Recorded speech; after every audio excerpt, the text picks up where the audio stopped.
చూడండమ్మా, అది 12,000. మీరేం అడ్వాన్స్ ఇవ్వక్కర్లేదు. ఓనర్ నేను అయినప్పటికీ నేను ఎక్కడో సికింద్రాబాద్లో ఉంటాను.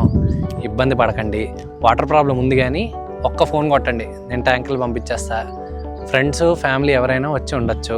ఇల్లు జాగ్రత్త, ఇల్లు మాత్రం శుభ్రంగా ఉంచుకోండి. సార్ కొంచెం రెంట్ తగ్గించచ్చు కదా సార్? అంటే ఇప్పటికే 15,000 నుంచి 12,000 తగ్గించే కదా అది.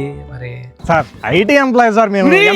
జొమాటోలో పనిచేస్తున్నానన్నావు. అది సార్ వాడికి జొమాటోకి ఐటీకి తేడా తెలియదు సార్. నాకు తెలుసు. అద్దె 35,000, 3 నెలలు అడ్వాన్స్ ఇవ్వాలి. రాత్రి 9 గంటలకల్లా గేట్ క్లోజ్ చేస్తా. ఈ లోపల ఉన్నారా సరే, లేదంటే బయటే పడుకోవాలి. వాటర్ ప్రాబ్లం ఉంది, నేనే ట్యాంకర్లు పంపిస్తా.